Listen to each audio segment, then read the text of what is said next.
Oh my god. Oh my god. Oh my god. Oh my god. Welcome everybody. It's the Sun Belt Conference preview. It's the College Football Tailgate. We are in scramble mode because we are without one Uncle Rico. So you are getting the most informed version of the show. As always, it is me, XFL Jim, joined by the one, the only Chase, Lupine Fiasco Sesums. What's up, bud? It's first of all, I worry for Uncle Rico. As someone who's been under the gun of a tornado, I know that can be a very scary situation. I was praying like a grown-ass Medea. We miss Uncle Rico. We miss his guidance and his betting sharpness that we kind of pull in by osmosis. I lift my chain to the heavens, asking the Lord to spare Uncle Rico. Spare Uncle Rico in his wonderful townhome. Dude, what a crime it would be if Uncle Rico was taken from us by a goddamn tornado in the Chicagoland area. I'd fight God. Like I would fight God. Yeah. Listen, it's going to be ugly. There's no way to tap dance around it. Let's just go. A vibe-heavy thing. We're previewing the Sun Belt Conference, one of mine and Chase's favorite conferences to watch. It's been nothing but entertainment. Last year, it was very entertaining watching it throughout. I believe JMU still can't play in the conference championship for another year still. Yeah, it's something dumb it's like 2 years, that. I think. I got to say, the Dukes is a pretty good name. It's especially when you have a school called Duke. It's like they're your dogs. I love it. Absolutely love it. So, Chase, you ready to just start this one off? Let's blast it. Okay, we have App State to start it off, baby. The win total for App State this year is set at 6.5. The over-under both ways is -115. They are plus 700 to win the Mountain West. They got a new quarterback back there, I believe. You got to insist on way longer odds than that for them to win the Mountain West, Jim. Yeah, I would want way longer odds. The cool thing about App State last year is they played like every game felt like it came down to the wire. Let me just pull up their 2022 schedule real quick and see how many games just came down to the neck of it. The first one that always comes to mind is that North Carolina one where they lost 63-61. But then the week after they beat A&M 17-14. Like every single game was just neck and neck except for the Citadel, but fuck the Citadel. At A&M, which is insane because that place is huge. At A&M, that's crazy. That's what they do. Wasn't game I don't know. day there I think that this has become. They might. No, the game day was there for their next game. Game day was there for their next game. Right. I remember that they were there for. I think they were there for the JMU game. Yeah, I think you're right. Yeah, because they've been there for JMU games before. That makes sense. So my opinion of App State is that one, I think they might be playing in the weaker of the two divisions in the Sun Belt. It seems like the South is a little bit of a murderer's row because you've got, USA, you've got Louisiana, you've got the Fighting Men of Troy, you've got Arkansas, perennial powerhouse, Arkansas State.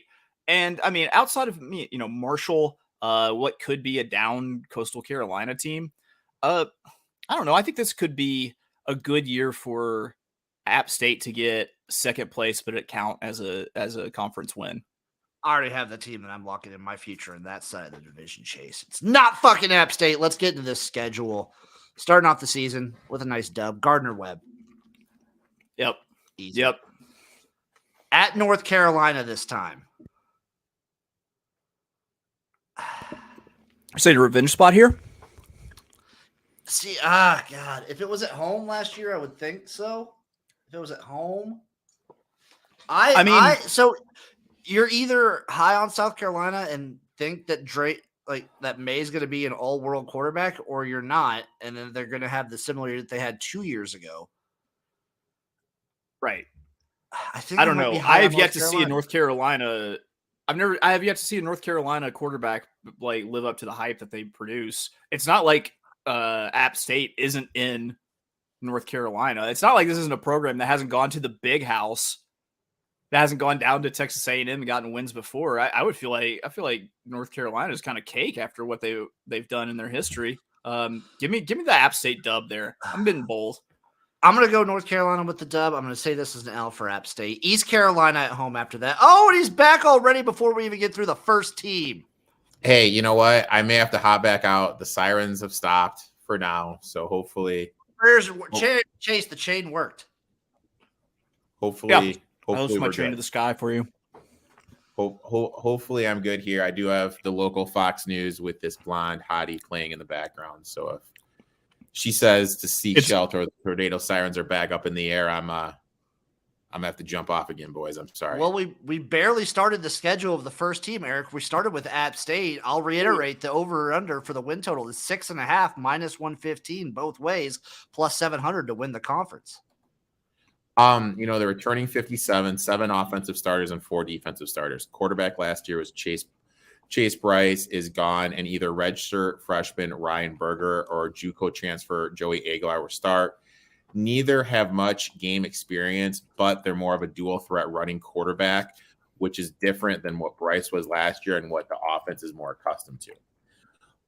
In terms of the running back, it was a weirder year last year, as App State's streak of 1,000-yard rushers was snapped at 10. Their leading rusher, Nate Noel, only had 604 yards on the season. He is back. This team has been built on the running game. It took a huge step backwards last year, and they lost their second and third leading rusher. I expect them to bounce back with Noel coming back to lead the rushing attack. Wide receivers will be a good wide receiver group as they're returning their top 4, and they're adding my boy Scooby Ford from Mississippi State and Mikael Jackson from St. Francis, who led them in receiving yards. Sneaky good group. Offensive line, this group is losing their all-conference left and right tackle, but I think that it will be better than last season's group as they have 4 starters who started 6 or more games, plus they're adding 3 transfers from the Power 5 conferences. I think this will help Noel get back up to the 1,000-yard plateau. Defensive line, they are losing 2 starters, but adding Michael Fletcher from Michigan State and Sean Collins from Rutgers. They are actually better than the departing players, so I think this group will be just as good as last season's. Linebackers, I'm concerned about this unit as they're losing 6 of their top 7, and Brendan Hampton, who led them in sacks and was an all-conference player, is one of them. Andrew Parker, who did lead them in tackles, will have to carry the load. DBs, all-conference, Stephen Jones is gone, but Nick Ross, who led the DBs in tackles, is back along with Ethan Johnson, who has been the talk of spring football.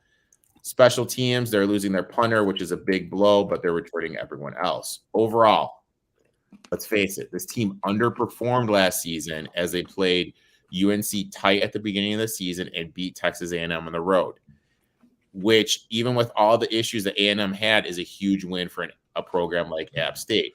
But they failed to make a bowl game for the first time in 6 years. They are only returning 11 starters, but will be better in the trenches than last season, but have major questions at the quarterback position. With all that being said, I want nothing to do with them. That's fair. Also, I forgot to mention earlier, 4 losses last year by 1 score or less. Here's a question.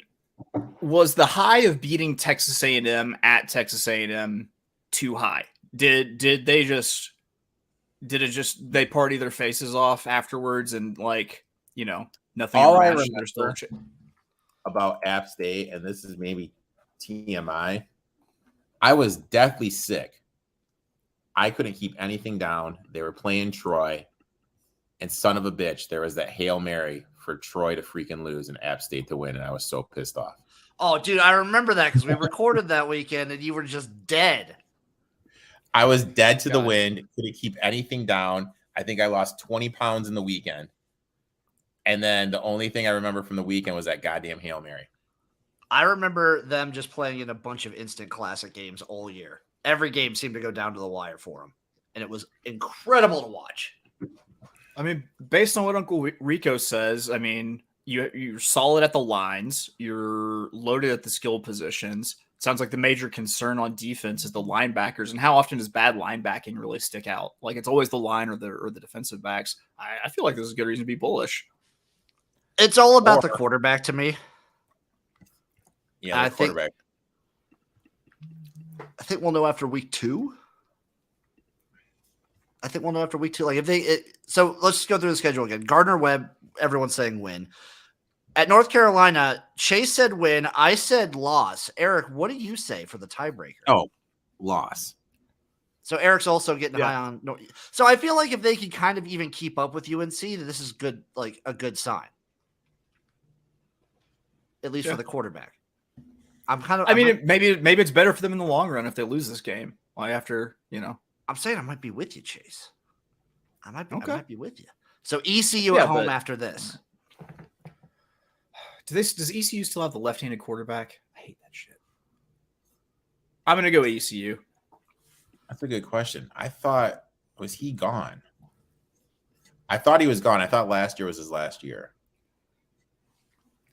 I'm pretty sure. As someone who's left-handed, we don't deserve to play the position. What position should left-handers play? Any other position, basically? No. They should be kick holders. That's all we should do. Just hold kicks. Second class citizens. Left-handed quarterbacks, everyone on the offensive line, all their position gets to get reversed, and the ball comes out of their thing funky. I hate left-handed quarterbacks. Yeah. And pitchers. I'm a fan. He is gone. So He's gone. He okay. gone. I'm on ECU. Okay. I'm on ECU also. So this is an L. Yeah. Yeah. At Wyoming and at ULM back-to-back. I got loss at Wyoming, win at ULM. Yeah, 1-1. Yep. Off the bye week, they get Coastal at home. I'm going to say that's a loss because Coastal is coming off the bye as well. I'm going to go with the dub. I'm going to go with the dub, too. I'm going to, spoiler, I'm not going to be high on Coastal. At ODU after that. That's a win. Yep. Southern Miss at home. Homecoming. I'm calling it a win. Homecoming. I'm calling that a win. I'm calling it a win, too. Marshall. Loss. Loss. At Georgia State and at JMU back-to-back. They win one. I think they go 1-1 here. Split them. Yeah, split them. Georgia Southern at home to end the season. I'm calling that a loss. I'm giving it to the win. It's cold. It's cold in Boone, North Carolina at that point. If they've got any sort of good season, you're crazy up in the tree stands. I got him at 6 wins on the dot. I got him at 5, but I could see 1 or 2 going the other way. This team is just all over the place to me. I want nothing to do with them. Where are we sitting, Chase? I lost count. I want to say I was at like 7. I think you were at 7 because I think you and me lined up pretty evenly, except you gave them to North Carolina wins. I think you were at 7. Yeah, but the over is minus 115 for 6.5. Nope. Staying away. Yep. Staying away. Up next, it is Coastal Carolina. Win total is set at 7.5. Minus 135 on the over, plus 105 on the under, plus 425 to win the conference. Returning 48, 8 offenses and 6 defensive starters. Grayson McCall is back, and to me, it's really weird he didn't transfer out because he has to learn a new system here. You have a new coach coming in, and the team isn't going to be anywhere near as good as this run he's had. Erik, please, you're burying the lead. First off, it's not just a head coach; it is Tim Beck, one of the worst humans alive. So maybe the rumors about how poor his academics are true, because to me, this makes 0 sense why he's still here. Why didn't he transfer out? Running back room, everyone was returning, plus they're adding Javon Simpkins, solid group. Wide receiver, this is a great room. They're returning their top 3 from last season. They were dealt a blow in the spring game as Notre Dame transfer Kane Barong was injured and will miss the season. That puts a ton of pressure on Kendall Carr, who transferred in from UNC to be the number 1 O-line. They are losing 2 all-conference players. Career starts drops to 39. And they're learning a new system. I mean, hey, what could possibly go wrong with all that stuff, dude? Defensive line, you losing everyone, but Kennedy Roberts. They're adding transfers from Tulane, Woodford, and a couple JUCOs, but they aren't making up for the pieces that have left. Lots of holes to fill, and there is not a lot of depth. Hey, guys, the sun is breaking, dude. I think I'm in the clear now. I think beautiful. I survived. Yeah. This is where you go stand in the front lawn on your moo-moo. It's like, it sounded like a train. This unit is legit. They're returning their top 3. The only concern is that Trayvon Jackson got hurt in the spring game and could be out for the year. He was slated to be their nickel back. DBs, even though they're losing second-team all-conference Lance Boykin and Jordan Strong, I think with the depth, they'll be able to be just as good as last year's group. Special teams were a concern entering last season, but they had the best unit in the conference and everyone was back. I think they're going to be a little bit better than last year's. Overall, new coach, who, this is what my notes said, Jim can go in great deal about why he shouldn't have a job and why he's one of the worst coaches in America. Yep. Switching to a new system, they won 5 close games last season, were negative 20 yards per game in conference play. But with McCall and the schedule, I mean, it's doable. It's doable, but it just depends how great McCall is, if that makes sense. It really does kind of all fall on McCall's shoulders. I mean, it's not just me. I feel like also Ohio State fans and Texas fans will decry the offenses that Tim Beck has trotted out there as vanilla, bland, and if I see another, he's given me PTSD for the bubble screen. That's what this man has done. Gotcha. I hate him so much. I hate Tim Beck so much. Yeah, I don't know. I don't know what to think about Coastal. I do think that you lose some of the Chadwell magic and it makes them not near as appealing as they were previously. Yes. I don't know. I kind of want them to take a down year. Agreed. As much as I want to root for McCall, I want him to look great in a bunch of close losses. It just doesn't make sense to me. I mean, so let's look at it in two lights. Number one, he wants to have one more year. He understands that, hey, you know what? I may not make it in the NFL. Maybe I'm going to be a couple years in the XFL, a couple years in the USFL. Damn right he could. A backup in the CFL. Maybe I want 1 year of just being the man on campus, and that's why I stayed here. It could be. Flip side, you have all these good college coaches with a track record of developing quarterbacks. Why not go to one of them and let them do something with you? I don't know. The whole thing just doesn't make sense to me. I would lean towards the coastal loving the school thing. Go ahead, Jace. I think people aren't thinking about how much just wear is on the tires that are Grayson McCall. We saw that man get hit so hard that he vomited. That they had to come and put the sawdust on it. That dude is always injured. I mean, if we're going to hang our hat on Grayson McCall, can we hang our hat on him playing the entire season? I don't know if we can. So they start out, let's break into this season. They start at UCLA. I'm going to say that's a big, fat, juicy L. I'm going to give them an L there. Yeah. I'm going to L it up also. Then they get Jacksonville State at home. I'm going to say that's a win. I'm going to give it to Jacksonville State, dude. Ooh. I like Jacksonville State next. Duquesne. I'm gonna call that a win. Yeah, I think they show them D's nuts and they win. Georgia State at home. I'll give them the dub. I got them getting the dub there. At Georgia Southern, I haven't taken an L. Yeah. At the bye week, at App State after the bye, I got them taking the L. Also, App State is also coming off a bye there. Yep. And then back to back, it's at Arkansas State. Oh, I mean, they're running into the buzzsaw of the Sun Belt. But I mean, that's an 11-day rest. That's basically a mini bye. Yeah, it is. I'm going to give them the win. Yeah. You're putting your faith in the mighty former Indians. No, I think they probably beat Arkansas State.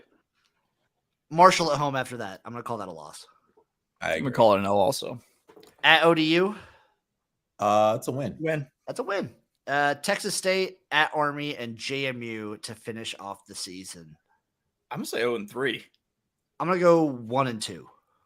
Yeah, I think they beat Texas State. Yeah, I think they beat Texas State. So I got them at all right. 6. Oh, I got them at 6. I got him at way less than that. I could see under 7.5 or plus 105. Yeah, you could. Yeah, I'm pencil me taking in for that one. I'm taking that one too. Get me in on this under for Coastal Carolina. I got too much respect for McCall to do anything. I mean, when you just kind of say it, you look at the last 3 years, they're the third winningest program behind Georgia and Ohio State. And they're way more fun. They're way more fun too. And like when you have someone that's just so used to winning, and it's just a habit, it just, you know what I mean? Those close games, those 2-point games. Yeah, then they bring in a loser as a coach, though. Yeah, born loser. Maybe you should make a shirt, born loser, and just a picture of Tim Beck. It's the one thing that can unite Nebraska, Ohio State, and Texas. He fucking sucks. Up next, Georgia. Oh, did I say Georgia Southern? It is Georgia Southern. I put this in the wrong order. Yeah. Georgia Southern, win total set at 6, minus 120 on the over, minus 110 on the under, plus 1,400 to win the conference. Before you get into it, Uncle Rico, I know that there's a difference between Georgia State and Georgia Southern. I still, after it being explained to me and after you explain all this stuff about both these institutions, I still will never be able to keep straight which school is which. End of rant. Sorry, Uncle Rico. Last returning 37, 9 offensive and 4 defensive starters. Last year's starter Kyle Ventrese is gone.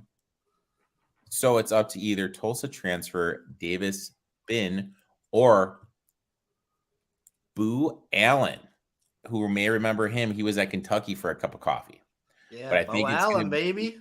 Davis Brin, who after 3 games last year led college football in passing after 3 games. Which I remember being surprised by because you don't expect that out of a guy in Tulsa.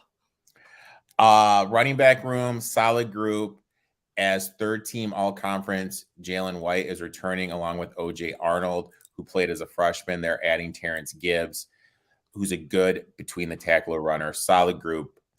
Wide receivers, 8 of their top 11 are back, plus they're adding 3 Power 5 transfers. Will be another good year for the wide receiver group.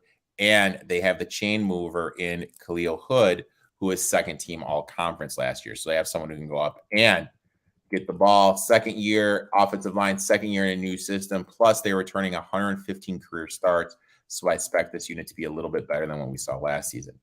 Defensive line, this unit is only returning 1 starter from last season and is losing Justin Ellis, who is 3rd team all-conference, which will be a big blow. Helton says they have depth and will be just as good as last year's unit, but I don't see it.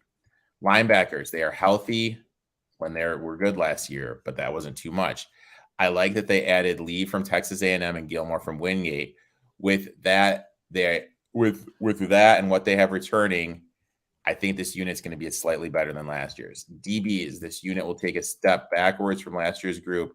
They are 4 of their top 6 are gone, along with Derek Cleaton, who is 4th team all conference. They're adding 3 Power 5 transfers, but they didn't play much, so we don't really know. So even though they were at one of those like SEC schools, we really don't know what they're bringing to the table. Special teams are losing their punter and kicker. I think this unit will struggle. Overall, masterclass season last year from Helton to get them to the bowl after changing systems.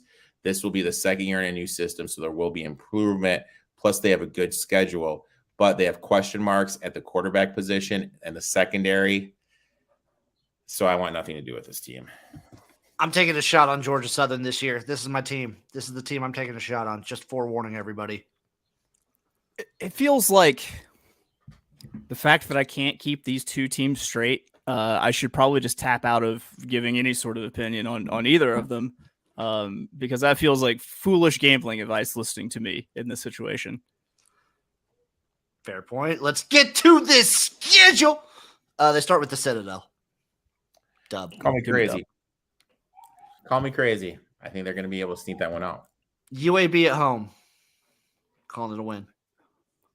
I'm calling nil. I think it's a win, even though UAB is coming off a bye on week 2.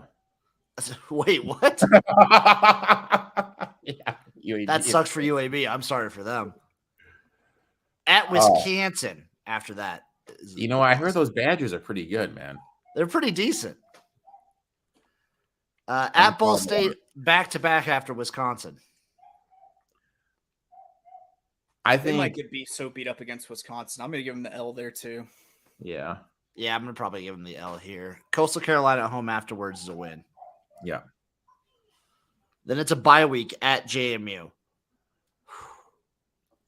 going to call that a loss. That's tough. Yeah. It's tough, but I think that's a loss. Yeah. ULM at home afterwards, though. Dub. Give them that dub. Georgia State at home. I'm going to take Georgia Southern. The Eagles. Dub. I really want to take Georgia State. Some team will win. One of the Georgia State S's I will really win. want to take Georgia State right there.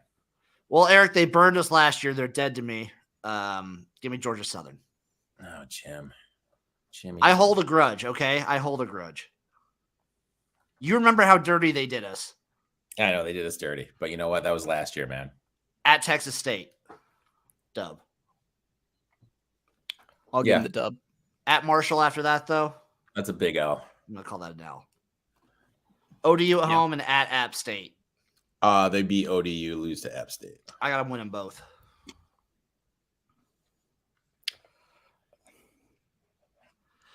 Who's the coach of this team? Who is it? Is Clay Helton. Clay Helton. God. I don't know. You know what I'm going to do for these two teams? I'm going to play whatever odds are better, the over or the under. There's my solid piece of game. The over's minus 120. The under's minus 110. I would be on the over if it was better odds, but I'm not touching it. Sounds like Undertown for me. Undertaker's back. Not touching it. Up next, Georgia State. The other one, Chase. The other one. Win total set at 5.5, plus 135 on the over, minus 165 on the under. They are plus 2,000 to win the Sun Belt. And Clay Helton coaches them too. Yeah, he somehow coaches. It's it's Rob Helton. It's his brother. All right, I've got it. I've locked it down now, guys.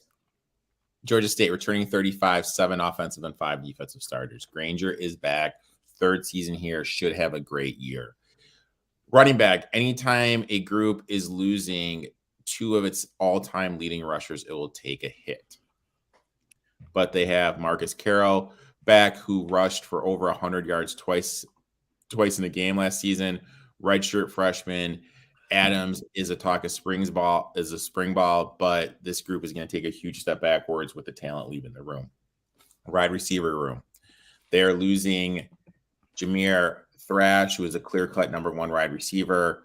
He had 3 times as many yards as their second wide receiver. Let me repeat that. He had 3 times as many yards as the second wide receiver. So who the hell is going to be catching the goddamn ball? Offensive line, they're losing 3 key pieces. First team all-conference right guard, second team all-conference center, and their starting left tackle. They're adding Ferris from CMU, Robinson from Norfolk State, but the talent and the leadership that left the room, this unit's going to struggle. Defensive line, they're switching schemes to a 4-man front and adding transfers from Clemson and Louisville. Even though they're losing 2 starters and 2 key backups, I think this unit will be better because of the transfers walking in. Linebackers, they're switching from a 4 to a 4-2-5 defense, puts pressure on the linebackers. Group is talented and athletic, should be able to handle the switching schemes. DBs, they are losing 2 all-conference players, but adding transfers from Louisville and Bucknell and Lehigh. It's hard to replace 1, let alone 2 all-conference players in a secondary. Even if the transfers gel, I think this unit's going to be taking a step backwards. Overall, they have a tough schedule, have questions around key positions, but you have one of the better quarterbacks in the conference. They had 5 close losses last season. That means they're due for some regression, due for some positive luck. I really want to take the over 5.5 at plus 130, but the more I look at their schedule, I do not see 6 wins on the schedule. I don't either, and I kind of think last year was their shot. Last year was their year. I mean, they had a shot against North Carolina, a shot against South Carolina. They lost to Charlotte. It was just a train wreck. That is disappointing to hear because the over is plus 135, which was now my default play. So did take a pivot there. Start with the season. They get Rhode Island and UConn at home, which is nice. I mean, they could go 2-0 here. I think they probably do. I'm going to go 1-1. 1-1. I'm going to give them 2-0. Then it's at Charlotte, at Coastal. I'm going to go 1-1 there. I'm going to go 1-1. I got them at 3. I'm going to go 2-0. Why not? I got them at 3. So, Chase, you have them at 3. You just have the different 2-0. Yeah. I like it. Troy before the bye week. I'm going to call that a loss. I think they put it all on the field and they beat Troy. There we go. Troy's interesting. I mean, I really want to fade Troy this year. I bet you do. I really want to fade Troy. I'll give him the win just to be – so that's 3. That was 4 for you, I think. Yeah, it's 4. Shit. Off the bye week, they get Marshall at home. For homecoming. Oh, it's a W. That's a loss. I'm going to call that a loss. I'm just trying to get to the total, and then it's going to be lost. At Louisiana. I don't know what I just did there. I just had a stroke. At Louisiana, at Georgia Southern. I'm going to call You have the same thing Brian Kelly loss, had. Loss. Yeah, losses. James Madison at home. App State at home. I'll call those both losses too. Let me see. What's the total? 5.5? Yep. I think you might already be there. All right. One more just to – I'll say they get the win at Old Dominion. At LSU? At yeah, LSU, so they finish off the season at LSU and at ODU. 1-1. 1-1. Whichever – we don't know which one they win, but it's 1-1. That works. Did you know that Georgia State did upset Tennessee in 2020? They did. And it was hilarious. They it is kind of fun to see about. I mean, their special teams cost them a game against South Carolina, but let's be serious. It's LSU. I have them starting off doing great into the bye. Then after the bye, the wheels just kind of fall off. So I have them right now at 5 wins. I'm at 4.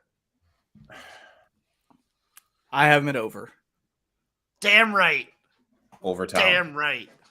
Overtime. Up next, James Madison win total is set at 8.5, plus 115 on the over, minus 145 on the under.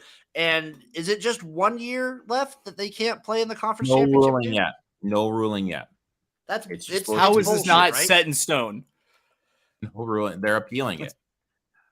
James Madison returning 58, 6 offensive and 7 defensive starters. Quarterback, honestly, no clue who will be the starter. Last year's starter, Cod Salento, is gone, which is huge shoes to replace, as he was all conference in the offensive player of the year. It will either be Jordan McLeod from USF, Brent Giffins from Wake Forest, or redshirt freshman Barnett. Running backs, they have 4 of their top 5 rushers from last season are returning, but the player they're losing was their 3rd team all-conference, who is the 8th leading rusher in the history of the program. They're adding Lawton from Stony Brook, who potentially could have a big season. Wide receivers, they're taking a big blow with Chris Thornton, who is all-conference, is gone. They are losing 2 more wide receivers that were key rotational pieces, plus tight end Zach Horton. They have 4 of their top 5 gone, but they added a ton in the portal, namely Phoenix Sproles and the best freshman from the FCS in Elijah Sarek. This unit doesn't have experience, but I think Elijah could be something special and could be in for a huge year if they figure out the quarterback position. Offensive line, this unit returns everyone 120 career starts. If they can stay healthy, it will be huge for whoever the quarterback is, but we saw last year they have 0 depth. So if there is injuries, it's going to be a long season. Defensive line, this unit was shaping up to be great with 6 of their top 7 returning, but in the spring, Isaac Ukwa, which I just butchered, hit the portal, losing your best player, who is first team all conference, is a huge blow. They did add Bush from Marshall, but that loss is going to be huge. Linebackers could have the best group in the conference, as all 3 starters are returning, and they are one of the better units in the country against the run. I expect that to continue the season. DBs, the top 10 return. will be just as good, if not better than last season. Special teams, they're losing their punter and long snapper. So I think long snapper, I think anytime you have to break it along a new long snapper, it takes a couple games to get used to. Overall, they still aren't eligible to play for the Sun Belt Championship at the time of recording. They have the toughest schedule of the teams in the East, having to face Troy and South Alabama. Plus, they have a question mark at the quarterback position. When you say all that out loud, it points to the under, but I am passing. I would probably pass too. Also, just as like an uninformed thing, like this is even before I did any research. I always just think JMU, I think good defense. I wonder how accurate that is just as a historical fact. Are you just thinking of Patty C playing That white defensive back at Yep. JMU? Yep, 100%. Just down in burritos on the sidelines while they're getting dubs. That's right. It's breaking the schedule, boys. Bucknell at home. W. Win. I'm going to call the win, dude. I think they can sneak it through. At Virginia. Interesting. That would be sweet. I'm going to That say would it's be a win. sweet. I don't know. Loss. I think Virginia might have the tragic magic this year. I'm going to give them the loss. You think so? Definitely. Damn it. Okay, well. But, dude, here's the thing, though. Okay, so it's You don't know who your quarterback is and you're going on the road. For That's fair. Whoever it is, it could be their first start on the road. It's true. You know what So I it's mean? at Like- Virginia, at Troy, at Utah State, back to back to back. I think they go 0-3. I do too. Honestly, now looking at this, I think they also go 0-3. South Alabama at home after that. I think that's a loss, too. I give it to USA. Yeah, give it to USA. I think they win one Hey, game before the bye week. Fucked up this total. They really is- fucked up this Well, total. it's a This is minus bad. 145 on the under. Fair. Georgia Southern off the bye. I think that's a win. But guess who else is coming off the bye, my It's friend? true. They are. I still think that's a win Who- for JMU. Is that the one that Rob Shelton coaches? Yes. It's the one that Rob Schneider is the coach of. Rob Win Schneider. for JMU then. At Marshall. I'm going to call that a loss. Wow. Loss. ODU at home for homecoming. I think that's a win. ODU's bad, dude. Yeah, they're real bad.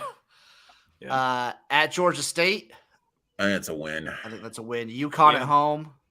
See, this is like the tricky part. You're knee deep in conference play, And you and get then you UConn. have Huskies coming to town. Yeah. Because it's UConn like right before App State and at Coastal, which could be like So I think they lose this game, dude. I think I- UConn between UConn, App State, and Coastal, I think they go 1-2. I might unwittingly have UConn winning like 9 or 10 games this year just from doing these predictions. Yeah, it's a loss to UConn. UConn gets the dub. And then App State and at Coastal, I think they get one of them. Yeah. So I mean, like obviously, like, but with the juice, it'd be better off. I think one book has it at 8. You can play the win total at 8 for better odds. That's what I would. I got them I at wanna- 5. So if you can even find like a 7.5, or you could adjust it to a 6, I Yeah, might even play that. I agree. So I know they can't make the conference champion. Are they bowl eligible at all, or is that not? Is that also what they're trying to like get for? I think they can go to a bowl. Did they went go to a- last year? I'm pretty sure they did. Let me take a look. I'm not sure. I'm not. I don't think they can even do postseason play, dude. They did not. They did not go to a bowl last year. So Sucks that means- butt. yeah.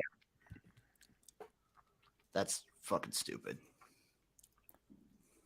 Stupid. Next we have Marshall, the Thundering Herd, win total set at 7, minus 115 both ways, plus 850 to win the conference. Returning 32, 7 offensive and 4 defensive starters. Redshirt freshman Cam Fancher is back. He played in every game last season, had 1,558 yards passing, was second on the team in rushing. The success of the team depends on what steps he's going to take forward. And for all the Thundering Herd fans that are listening, I hate to break it to you, Cole Pennington is not the answer. You're going to go how far Cam does. Cole is not his old man.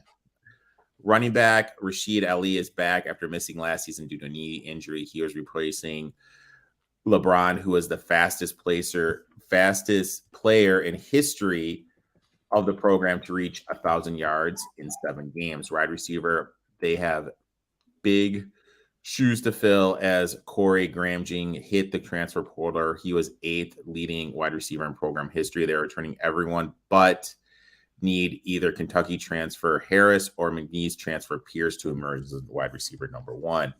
Offensive line, sneaky good unit as they have 4 players returning, even though they are losing their all-conference right tackle. They have Lloyd Willis transferring in from FSU, so this unit will be better, I feel, than last season's. Defensive line, this unit wasn't only the best in the conference, but it was one of the better ones in the country. But that was last year, and they are losing 3 starters and 3 backups. They're adding transfers from Virginia, Florida, and Ohio. So mixing those with all-conference Owen Porter, I think this unit has the potential to not have as great as fall as it potentially could.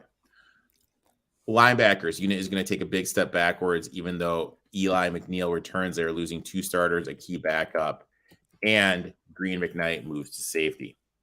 DBs, the DBs were insane last season as they had one of the best secondaries in the country, but that was last year. They lost 3rd team all conference Gilmore, 3 more rotational players, but honorable mention All-American EJ Jackson is back, and they're adding transfers from Wake Forest and Texas.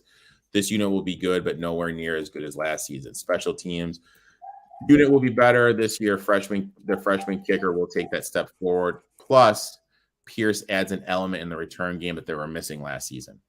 Overall, they're losing a ton on defense, have some question marks at the quarterback position, but if he goes, I think this offense is going to be explosive. But if he struggles, are they going to be able to score enough points to win? Because I'm really not this high on this defense just because of all the talent leaving the room. So you guys remember last year when this team beat Notre Dame and then turned around and lost to Bowling Green? That's how they do it, dude. I mean, look at App State. You win your Super Bowl, and then you have a drop-off afterwards, of course. Damn right. I was trying to find the drop-off here, and I think the closest I could get would be like if they upset NC State, I'm going to be all over Georgia State. Also, do you remember the terrible lines that we got on Marshall for pretty much the rest of the season? The rest of the year. Yeah. Yes, I do. Let's get into the schedule. They get an early bye week, but they get Albany and they get Albany at home and then go to ECU before the bye. I'm going to say 1-1. I'm going to say 1-1 as well. Off the bye, it's Virginia Tech. L. Yep. I'm going to say L. As low as I am on Virginia Tech, I think this is still an L for Marshall. ODU at home after that. Win. At NC State and at Georgia State back-to-back. I'm going to say 0-2. I'm going to say 1-1. Georgia State, because my thought is, look, you go to NC State, you get beat up. Georgia State coming off a bye. I'm gonna go 1-1. Okay, sure. JMU at home after that. It's a loss. I'm gonna say win. At Coastal, at App State, back-to-back. Okay, this 3-game stretch, they'll win 1. So at Coastal, at App State, Georgia Southern, I also would have them going 1-2. I'll agree. This is a brutal ass schedule, dude. Jesus. And then it's at South Alabama and Arkansas State to end the season. This is a brutal schedule. This stretch of so they get at NC State, at Georgia State, James Madison, at Coastal, at App State, Georgia Southern, at South Alabama. Brutal last half of the season. Yeah. Shit, am I going to be learning the future to this bad boy? What Bet Online has it straight up -115 on either side, 7 no hook. Go ahead. I'm going to play the under there. I'm going to play meat and potatoes -115. Yeah, I'm going to play that under. What'd you get it at? -115 at 7. I'm intrigued. I mean, if I could see like a 6.5 plus money, I might even dabble on that. I'm intrigued. He's raised his level from passing to intrigued. That's all I need to fire off. Up next, Old Dominion. Win total set at 3.5, minus 155 on the over, plus 125 on the under. They are plus 2,500 to win the Sun Belt this year. Returning a whopping 25, 4 offensive and 3 defensive starters. Quarterbacks, all 3 from last year's team are gone. They're adding Grant Wilson from Fordham, who transferred in after the spring game. So let's just put this in perspective. All 3 were gone. The spring game was so bad, you had to add someone from Fordham. Just let that sink in for a little bit before you go to bet this team. Wow. God, ODU sucks. Wow. Running back room. Top running back Blake Watson is gone. It's looking like Callaway from junior college is going to be the starter. Wide receiver. Their best wide receiver transferred, and their best tight end is playing in the NFL.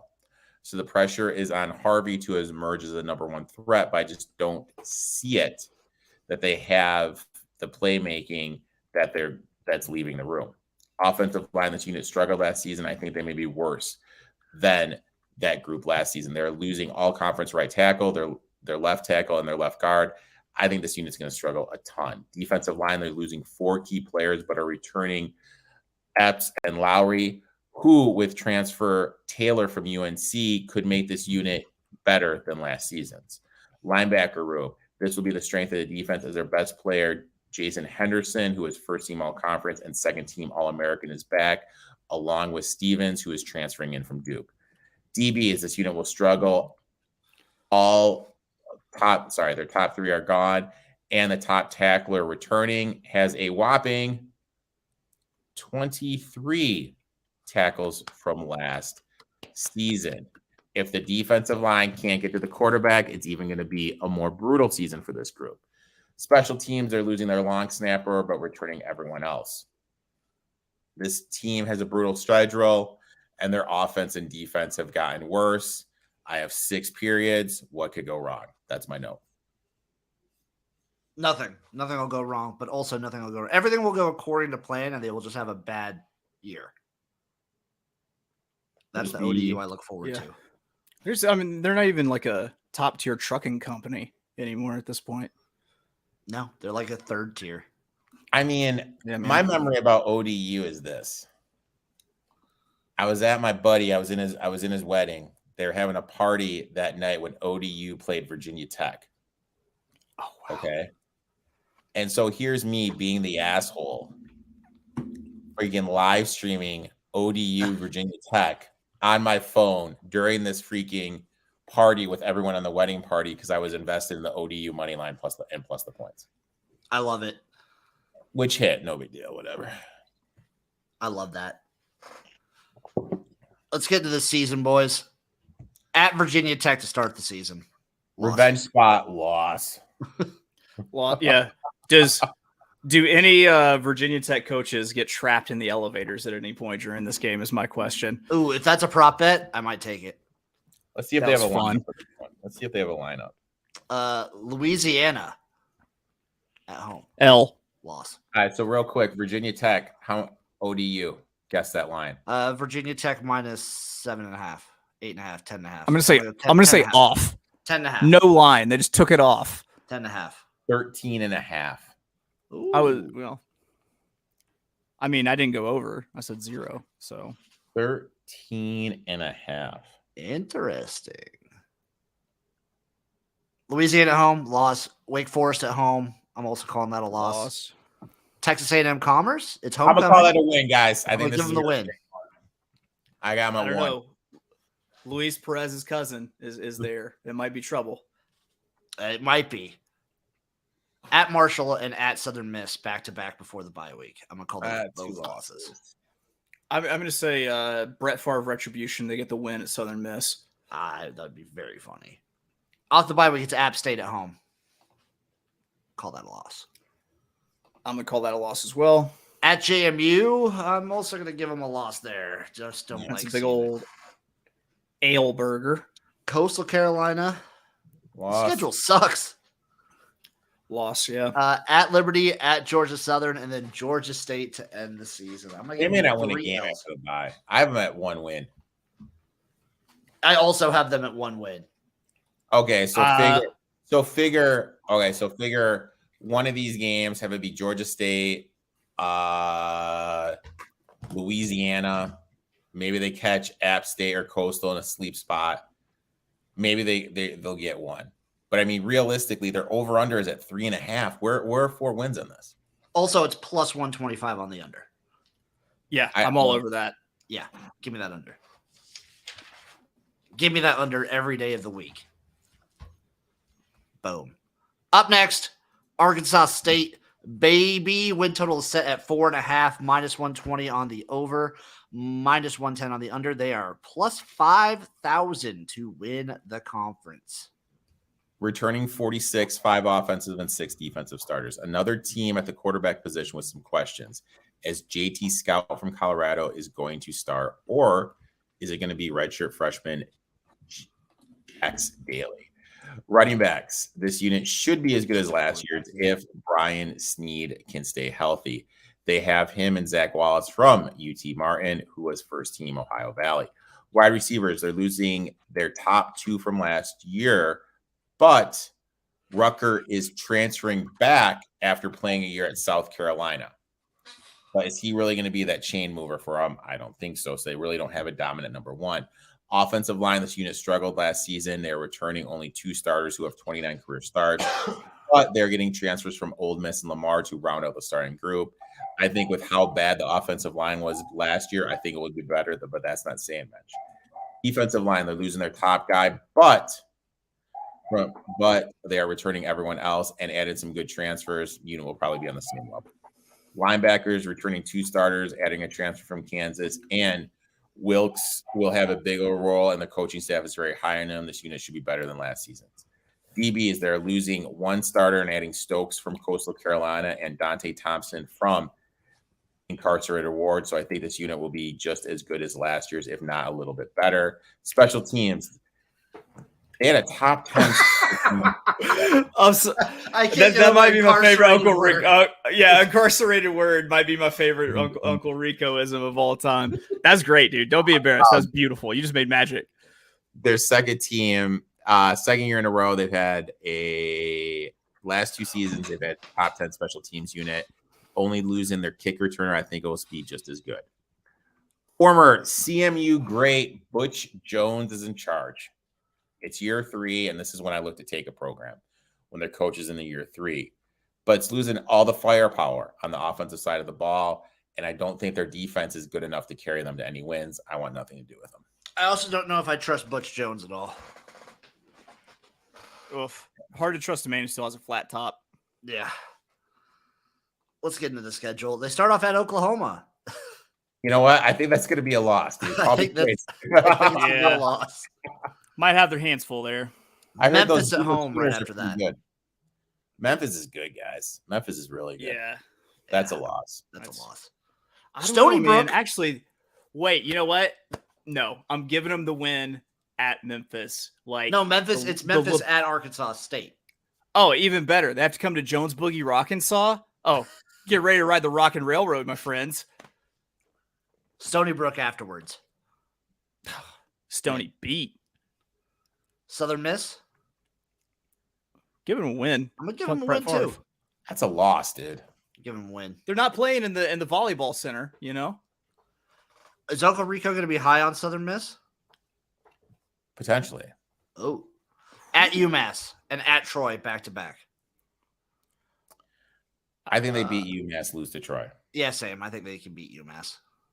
Yeah, I'll go 1-1. Off the bye, they get Coastal at home for homecoming.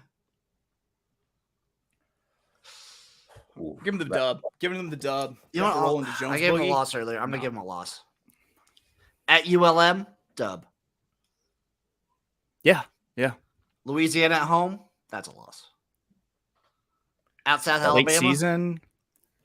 Late season, they might be trying to get close to bowl eligible. I'm going to give them the win against Louisiana. The Cajuns? I'm going to give them the win against the Cajuns, the loss against South Alabama. I'm going to give them a loss for both of them. Texas State at home. and at Marshall. 1-1. Uh, I'm I going think I think they go 1-1. So I got him at 1, 2, 3, 4, 5. I got him at 6. That's right. That means the Jones Boogie brings the party to you, bowl destination. Get fired up, Frisco, Texas. It's minus 120 though on the over. I'd lean under, but I'm passing. Yeah, I'm passing on this one. Not touching that at all. Up next, your Louisiana Raging Cajuns. Win total is set at 6.5, minus 120 on the over, plus 140 on the under, 11-1, plus 1,100 to win the conference. Returning 41, 6 offensive, 3 defensive starters. Quarterback, look, I'm not really sure what's going on here. Woodridge started last season but tore his ACL. Then Fields took over, started the rest of the year, but then in the spring game, they had Zion Chris took over first team reps. So I have no idea what's going on because all 3 of them are there. Running back room. They're returning 3 of their top 4, but the lone person leaving was their top rusher. Going to be very hard to top his production. Wide receivers, 4 of their top 7 are gone, along with their wide receiver 1. So real uncertain who the chain mover is going to be. Offensive line was great last year, only allowing 24 sacks, and their second best player is back as well. As well with only 55 starts. I think this unit will be just as good as last year, but I'm a little worried about them losing their center. Defensive line, anytime a defensive line loses their top guy, I'm worried, but that's what's happening. And that's what's happening here. Hill Green is gone. That's a huge blow to a D line that only gave up 142 yards of rushing a game. They're losing some key backups, who will hurt some depth. I think this unit will struggle. DBs, this unit is taking a blow as their best player is gone, along with Montclair, who is an all-conference player, Andre Jones. They're losing a lot of talent here. This unit's going to take a step backwards. DBs, this unit is taking some blows too, as they're losing first-team all-conference safety and a cornerback. Then after the spring game, their other safety and cornerback decided to hit the portal. So they have 0 returning starters. What could go wrong there? Special teams, they're losing everyone but their kicker. It will take a step backwards. Overall, they aren't returning much. Questions at the quarterback position, and the defense looks bad. Plus, they have South Alabama and Troy on the road this season. I want to take the under, but I'm going to pass. Let's get into this schedule, shall we? Northwestern State to start the season. That's a dub. Call me crazy. Give me that dub.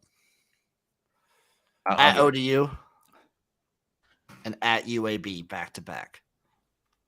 I give them – I go 1-1. Loss at UAB. See, here's my thing. I think UAB is going to suck this year. I don't trust Trent Dilfer. They doubted Trent Dilfer back in the Super Bowl. You know, I think that's 2-0. I think that I'm kind of with Uncle Rico here. I think they're 2-0 here.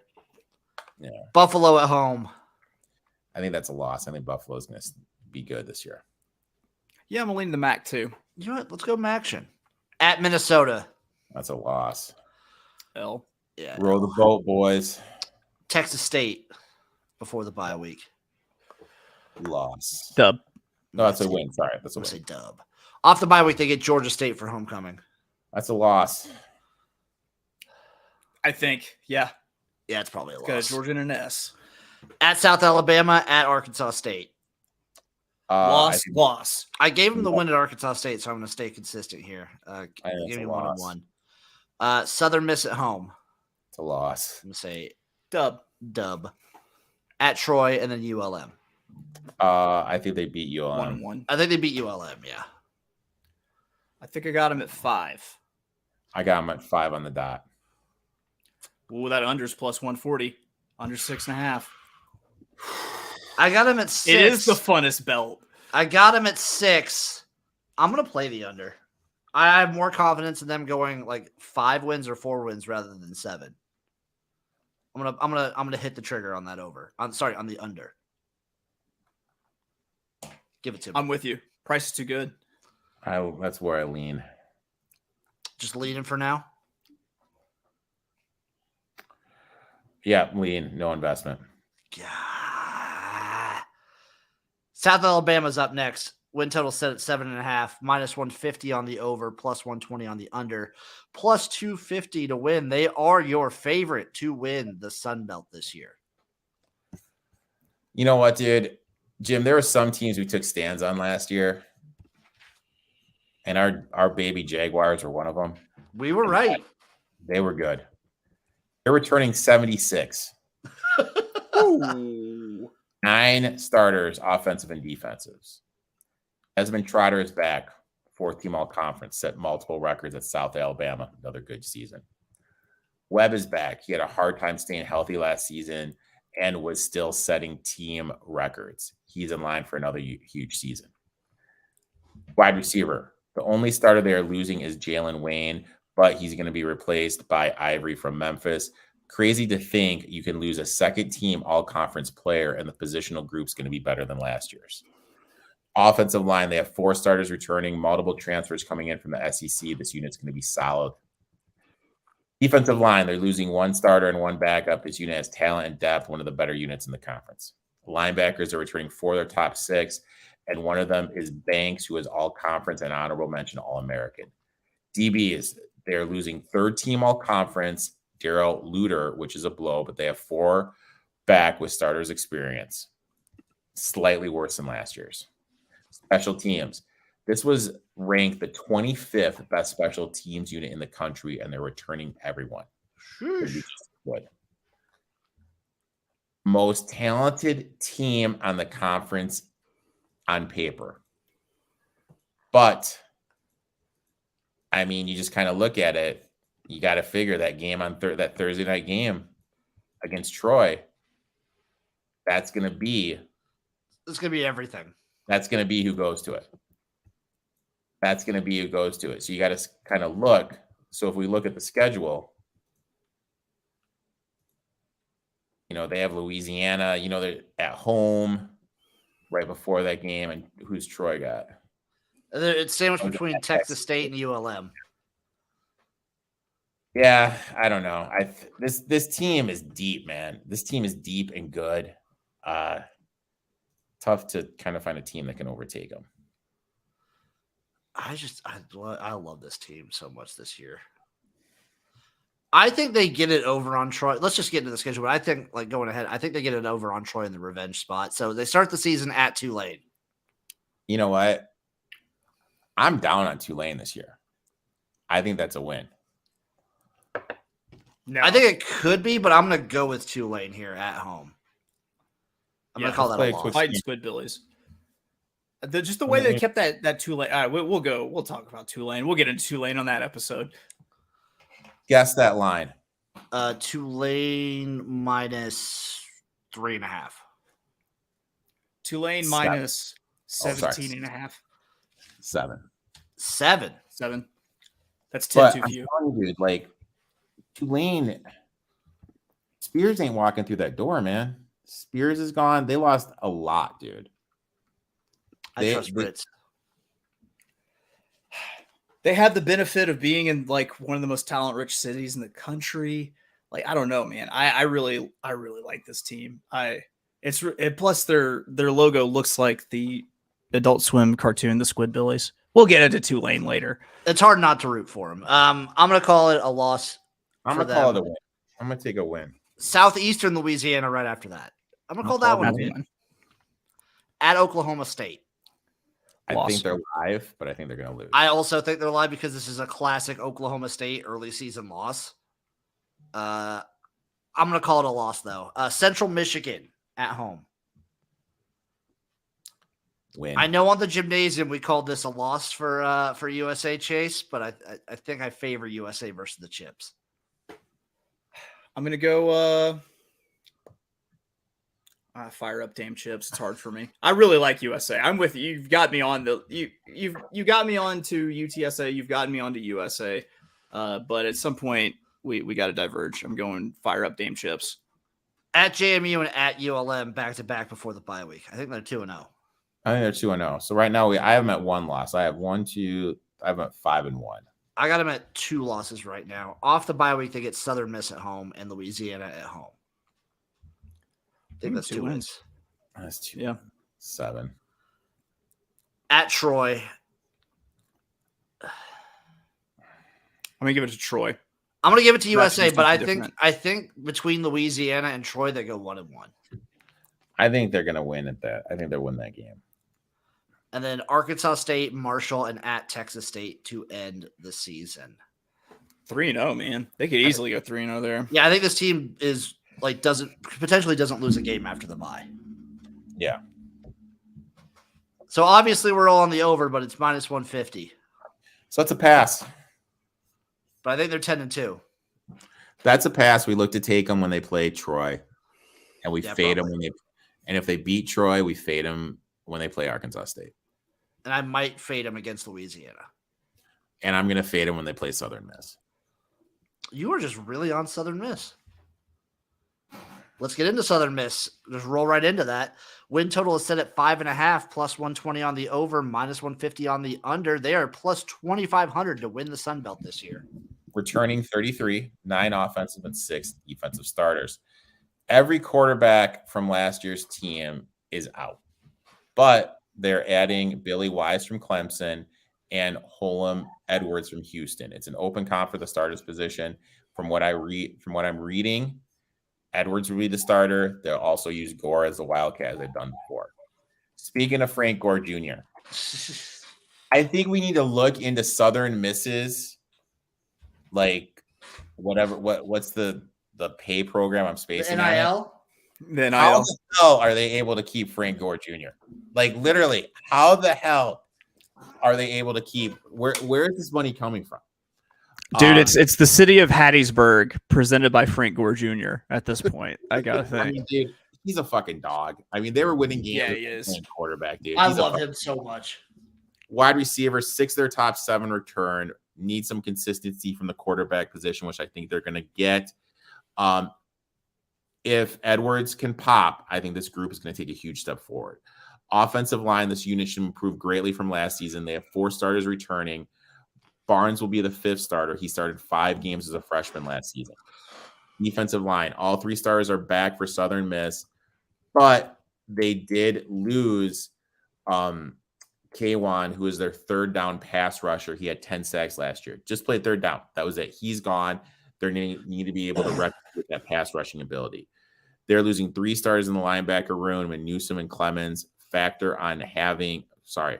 They're losing 3 starters, but Newsome and Clemens factor on having a bigger role. If they can produce, this unit's going to be good. DB is they only have 1 starter returning in Stanley, but he was a 2nd-team all-conference, and they're getting 3 transfers from the SEC. So I think this unit's going to be better. Special teams, they're losing their all-conference punter and kicker. This unit was 20th in the country last season. I think it's going to take a huge step backwards. I love taking teams when a coach is in their 3rd year. And that is what I'm doing here. This is going to be the best quarterback that he's had. You have Frank Gore back, and this is going to be the best offensive line that they've had in years. They brought in some group Power 5 guys on defense to plug the holes. I'm seeing over 5.5 wins at plus 135, and I absolutely love it.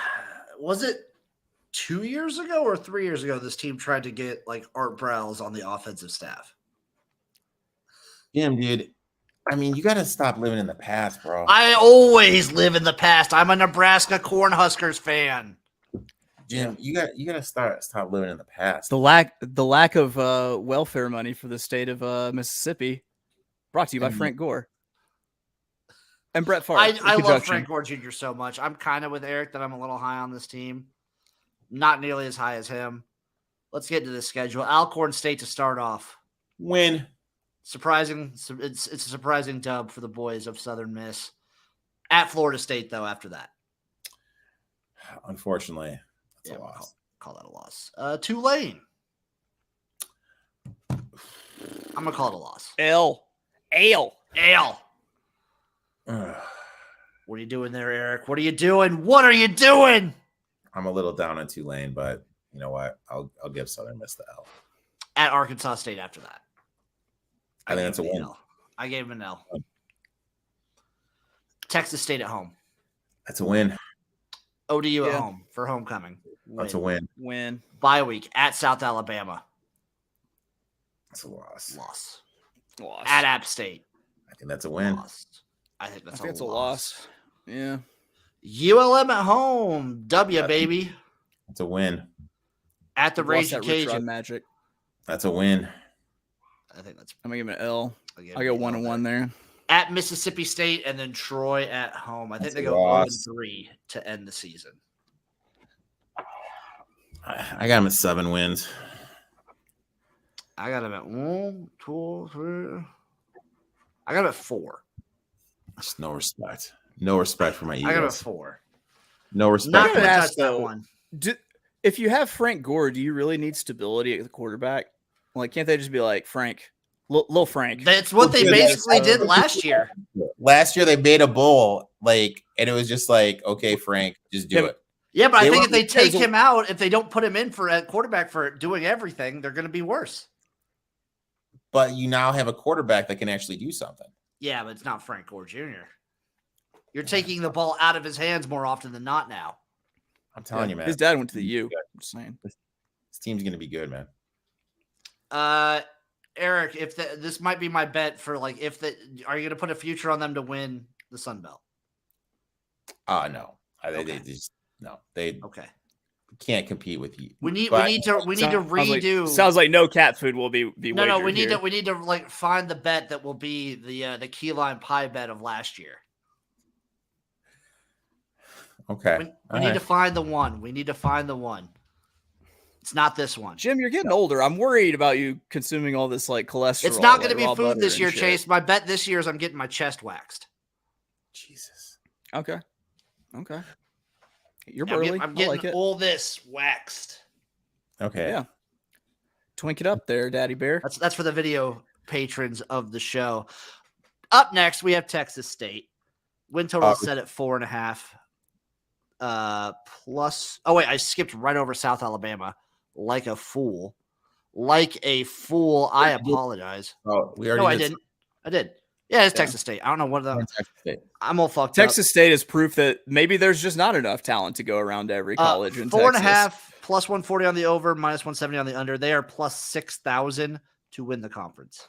Returning 39, 7 offensive, 4 defensive starters. Quarterback will have an upgrade as they're adding 2 transfers. TJ Finley from Auburn and Malik Hornsby from Arkansas. It's looking like Hornsby is going to be the day 1 starter. Running backs, they have 4 coming back plus 2 highly touted transfers coming in. The coach likes to run the ball. I think Hill is going to be the bell cow. 3 other top 5 are back, plus you have 7 transfers coming in. This unit's going to be more explosive because of the huge upgrade of the quarterback position. Offensive line, they're losing 4 starters, one of which was second team all-conference right guard. The lone returning starter has 11 career starts, but they're adding 5 transfers from UIW, so this unit's going to be more experienced than people realize. Defensive line, they're losing 3 starters, a key bench player from last year's team, but they're adding 7 transfers that will beef up the group quite a bit. Linebackers, this unit will be taking a huge step backwards. They're losing pretty much everyone. Brian Holloway will have a lot of pressure on him to produce.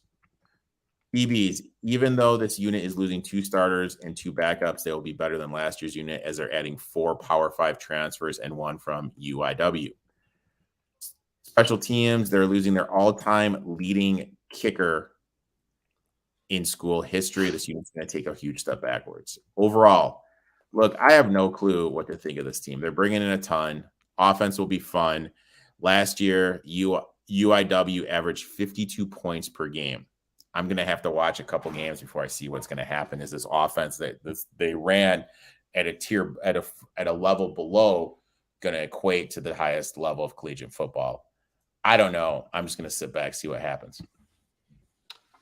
It's not a bad way to approach it. Let's just get into the schedule. This is Texas State at Baylor at UTSA to start off. I'm going to say 0-2.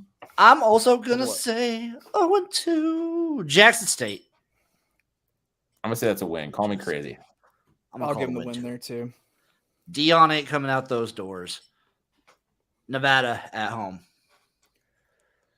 Winnable. L. Winnable, but I'm going to call it an L, but that is winnable. At Southern Miss and at Louisiana. I'm going to go 0-2. 0-2 also. ULM at home. I'm going to give ULM the win. Damn it. I think it's at that point. I think Texas State will get the win. I'm going to give it Texas State just because they're at home. If this is the swaps, I'd give ULM the win. I'm going to give this one to Texas State, though. Off the bye week, they get Troy. Loss. Georgia Southern. Loss. At Coastal, at Arkansas State. Loss. And then USA, South Alabama to end the season. I don't think they win a game after the bye. I have them at 2 wins. I also have them at I feel like that's a generous 2 wins. Yeah. So you should pour your face off that bye week. Yeah, you should. You should just go ham. Anybody touching the plus 6,000 for the conference future? No. Yeah. Second longest odds, I believe, to win the conference. Up next, Troy, the Fighting Men of Troy. Win total is 8.5. Minus 105 on the over, minus 125 on the under. They are plus 300 to win. Returning 37, 6 offensive, 6 defensive starters. Watson is back, but when you look at his TD to INT ratio, he had 1.16 to 1. That's not good. Turnover. He's not athletic. He turns the ball over a lot. Yeah, it's kind of a hole in the offense. Running back room, Vidal is back after rushing for over 1,100 yards. They're adding Martin, who played for Memphis, and Auburn, who's a good pass catcher out of the backfield. Pretty decent unit. Wide receivers losing their top 2, which is a huge blow, but they're adding Chris Lewis from Kentucky and Parker from Woodford, which will help, but losing their top 2, who has the relationship with Watson, I think this unit's going to have a little bit of a blow. Offensive line, they're losing their left tackle and their center, both of who were all conference players. Only 2 starters return, but they're adding 2 transfers from East Tennessee State and Oklahoma State. This unit is going to take a step backwards. Defensive line, they are losing their first-team all-conference player and a key rotational player. Jackson, who is first-team all-conference, is back, but he's moving to defensive tackle. They're adding transfers from Louisville and the leading sack, the person who had the most sacks in JUCO last season. But I think this unit is going to struggle to create havoc. Linebackers, this unit is going to take a huge blow as their leading tackler and conference player of the year. Carlton Martell is gone, which is a huge blow to them. DBs, 7 of their top 8 are back, will be the strength of the unit. Special teams are losing their punter and their kicker. It's an open competition, which means they have nobody. Overall, they are losing a lot, and I really want to take this under 8.5. But the more I look at the schedule, I just don't see 4 losses on it with how the schedule plays out. I don't think this team is going to be that good compared to last year. I'm kind of with Eric. It all came down to their defense, I feel, last year, and I don't think their defense is going to be nearly as good. I just really like saying the Fighting Men of Troy. So, but that's kind of my big thing. But I think these are all good points that I need to take into consideration. Let's get into the schedule. Stephen F. Austin to start the season. Win. That's a winner. At K-State. Loss. L. Now, I'm going to call it an L, but this is also a classic K-State like early season flub to a team that way back trap game. Yeah. You think Troy covers there? I like it. I think Troy covers. JMU at home. I think that's a win. I think it's a loss. I think it's a win. I'm sorry. Western Kentucky up next. I think that's a loss. I'm going to give them the win. I'm going to give them the win too. At Georgia State. I think that's a loss. Win. Arkansas State. I'm going to 3. I'm going to give. I'm going to say 2-1 there. God. Yeah, I'm going to say they beat Georgia State, beat Arkansas State at Army. I think they beat Army. Yeah, I think that's a win. Bye week, and then it is at Texas State. That's a win. South Alabama at home. I think they lose that. I think they lose that. Sorry, I think that's a loss. I mean, at ULM and then Louisiana and at Southern Miss to end the season. That's pretty brutal, but I give them the win at Southern Miss. 0-12. Here's the thing. I think Here's there's the 2-1 there. The thing we need to remember is hypothetically they lose to Southern Alabama. Southern Alabama's locked in. Southern Alabama's a game up. You know what I mean? Like, they own the tiebreaker. They could easily lose that last game. They could. Yeah. I have them at a generous, I'm going to call it 9 wins. I don't want to touch the total, though, because I'm very generous with my 9. 8.5? Is that what it is? That is 8.5. Minus 105 on the over. Minus 120. You got to give me play for me, because I mean the Sun Belt teams. For one, they have to win all of their non-conference. Like, they need to win a couple of their non-conference games, and they have to go to places like fucking K-State. And then it's a tough conference. I mean, it's the Sun Belt. It's wild. It's the MAC South. So yeah, I'm with you. The last team, we saved the best ones for last, boys. We saved the cream of the crop. It is ULM. Win total is 3.5, plus 135 on the over, minus 165 on the under. They are your longest shot to win the Mountain West. Guess those odds, boys. 100-1. 60-1. Erik was right. 100-1, plus 10,000 for ULM. Whew. Returning 32. 5-5, 5 offensive, 5 defensive. Wright is taking over for Chandler Rogers, who's transferring to North Texas. Running backs, they're losing their top 2 from last year's team, but they're getting a huge upgrade as they're adding Franklin from Miami and Woodlord from Ole Miss. Bigger bats fit the system better. Howell is back, and he's a clear-cut number 1 wide receiver. He set records last year. He was second-team all-conference. But there's a huge drop-off to the number 2 guy. O-line, they lost their entire left side of their O-line to the portal, but Wilkes is coming in to take over at left tackle, and Bowden says this is the best unit he has got. But I'll be honest, I don't think it's the best one. I think it's going to be about as good as last year's unit, maybe even slightly worse.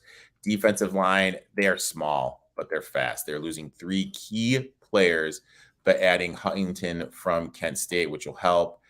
I like the dudes in trenches to be a little bit bigger. They're a little bit too small. I think you're going to be able to run on them. They're returning 1 starter in the linebacker room, but they're adding Evans from Stephen A. Austin and a key JUCO transfer. Again, this unit's going to be undersized as well. Will struggle against physical teams. DB, 6 of their top 8 are returning, and they're adding transfers from Akron and FIU. This unit will be better than last year's. Special teams, unit was bad. They're losing their punter and their kicker. I think they're going to take a step forward. I like Bowden. I like the OC. But with how much they lost in their schedule, I don't know where they're coming up with 4 wins here. I've been on their over 2 years in a row, and 2 years in a row it's cashed. But I think it's not the disrespect. It's the no mention of fucking Boogie Knight departing the ULM program. Did you know that Boogie Knight is like Beetlejuice? You don't even have to tag him on Twitter. If you just say the words Boogie Knight will show up in like your tweet. I love Boogie Knight. I love Boogie Knight. He's a little white jack of all trades. He's shifty. God, he's the best. I hope he gets signed on somewhere. It's sad that he's gone. I'm just going to take the ULM over here because tradition. I mean, 2-0. Why mess with a good thing? Let's get into this schedule. Army to start off the season. Give him the dub. You know what? I'm going to give him a dub. I'm going to give him an L. Lamar. Yeah, that's probably more logical. You know what? The best time to get a team like Army is to start off, though. You have all offseason to prepare for it. No, that's true. And they're all like worried about war and shit, you know? Exactly. Lamar at home after that. Dub. Give him a dub. You know what? Call me crazy. I think they're going to win. At Texas A&M. Cool. Their greatest dub. No, probably loss. I'm going to give that a loss. Bye week and then App State at home. I'm going to call that a loss. I'm going to say that's a loss. South Alabama Call me L. crazy, but I think these Jaguars are pretty good. at Texas State. I gave the loss. Win. At Georgia Southern. Loss. I'm gonna say that's a loss. They're playing against two teams. How are they supposed to win? It's fair. Arkansas State at home. Loss. I'm going to give them the win because I want to hit the over. At Southern Miss. Win. Loss. It's Troy. a loss. Loss. At Ole Miss. Loss. And then at Well, Louisiana. I heard that Kiffin guy's pretty good. I heard that Lane Kiffin guy's pretty good. I got him at 2 wins, boys. I got him at 2 wins too. I've got him at like 6, I think. Just blind bet it. There's because I'm looking at Bet Online and I can't find I can find their conference odds, but I can't find. I had to go. Sorry. So, caveat. I had to go to a different website for ULM's total specifically. Bet They weren't even offering it. They were not. They do not have ULM at Bet Online. The disrespect. Bet MGM has it listed at plus 135, I believe. For the over? Yeah. Yeah, mark me down. I'm not exactly. Yeah, I don't know why they don't have ULM listed over on the Bet O line. Eric, you need to give Dave a call. Do I need to get Davey on the phone? You need to get old Davey on the phone. That'll do it for the win totals. Let's round robin this. Eric, did you take any win totals in the Sun Belt? Southern. Just Miss. Southern Miss. Over. Chase, what about you? I've got a couple here. Some fun ones too. The first one's going to be the under on ODU plus 125. I'm going to take the under on Louisiana Lafayette plus 140. And I'm going to take, I can't mark it down, but the ULM over that you found. Yeah. I'm taking the under on Coastal Carolina plus 105, under 7.5. I am taking the under on Marshall, under 7, minus 115. Just like Chase, the under 3.5 for ODU at plus 125. I'm taking the under for Louisiana, it's under 6.5, plus 140. And that is all I'm touching for win totals. Anybody taking any conference futures? No. I think it would make sense to concede USA for that division. And if you're going to play the totals, play some oddballs out of the other one. Who knows? You could get a surprise win. I took Georgia Southern at 14-1. I'm going to spread out a couple, a unit across Appalachian State, Georgia State, and Georgia Southern. I took Georgia Southern plus 1,400. They are my pick. They are my long shot. 2 questions. What is the line between Army and Louisiana Monroe week 1? Army minus 14.5. I'm going to say Army minus 3.5. 7. Ooh. And a half. We got it surrounded. Yes, we did. What was Louisiana Monroe's only appearance in a bowl game? I have no idea. Let's see. That had to be the year that they beat Arkansas. That had to be, I'm going to say the Gasparilla Bowl. The year Camellia was 2012. Yeah, it was the year they beat Arkansas. They went to the Independence Bowl. They were laying 7 against Ohio, and they lost 45-14.